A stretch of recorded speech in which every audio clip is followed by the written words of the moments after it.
No debt is the new cool. But before I move forward, no debt has always been cool. I know how y'all are.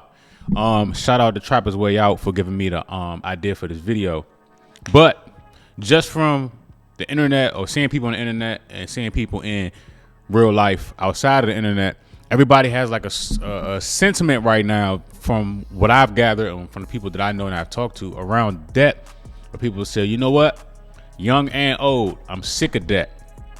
And a lot of people are saying they're done with it, meaning they're going to get out of debt and never go back to it, which is a good thing. And that's always, A+, A1 place to be in your life is not having any debt. Now, based off of what I'm saying, I foresee in the future that 1/3 of Americans are going to get out of debt. 1/3, or maybe even higher, are going to say, you know what, we're done with debt, and it's going to affect these banks, right? Because these banks make money off of interest. So what's going to happen is, I can foresee the future. Credit cards, personal loans, and car loans are going to be the three main things that people are going to get rid of.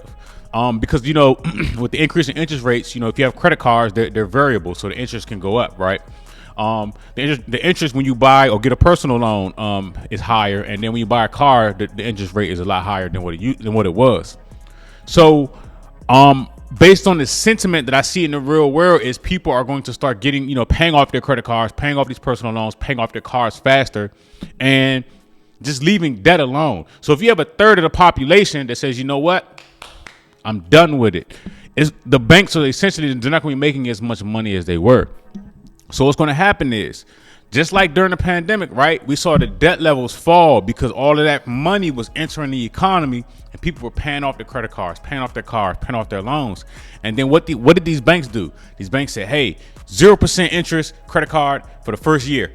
Pre-approved, all in them, in your email, all in your physical mail. They're sending, every day it's a new credit card. Like, hey, you're pre-approved, and things like that. So what's going to happen is they're going to start doing that, right? We're going to see the debt levels fall, and the banks are going to start doing that. And guess what's going to happen?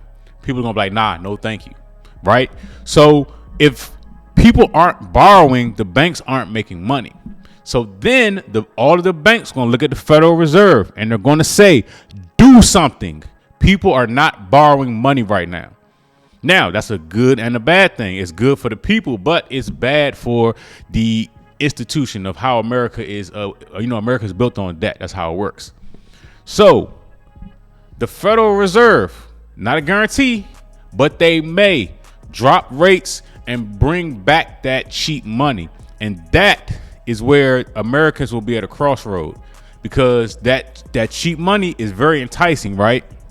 To everybody. If the credit card interest rates drop, if the car interest rates drop, the personal loans, if that stuff drops, that's where Americans will be at a crossroad. And it could damage these banks if Americans say, you know what? Nah, we're good on that. We're just going to stack cash, and the majority say, you know what? Nah, we don't want your loans. We don't want your credit cards. We don't want none of that stuff, because we've already learned our lesson, which is a good thing, right? And I'm starting to see a lot of people learn their lesson. Like, hey, having all this debt actually isn't what we thought it was. You should always be able to manage, your credit cards. And just because you can afford some things don't mean that you should get them, because in the long run, it could hurt you financially. So, just from seeing the sentiment in the real world, it's a good place for people to be, to just get rid of it. But there could be long-term ramifications, that hits these banks, and who gives a fuck? Fuck them, right? But one thing that I don't see really being affected is mortgages, because the average person won't be able to build a financial position to pay cash for a home, considering the average home is like $400,000 and higher, right? So the average person won't be able to build that type of position. But if you're somebody out there and you want to be able to pay off the debt a lot faster, keep your job, start a business. That's how the game works. You want to get out of debt faster and build up a large position, cash position, start a business. always tell people, start a business online because the overhead is a lot lower than let's say a service-based business or a physical business in the real world. Okay, like I said, use your cell phone. A lot of us started these YouTube channels and we make a lot of money off of them because we started with cell phone. There was no overhead. We already had iPhones or Androids or whatever, and all we need is the upload button and the share button, and that's how this thing rocks, right? So it's just an idea. If you want to get out of debt faster, like I said, start a business, preferably an online business because there's no overhead, and get out of debt a lot faster, and that's just real.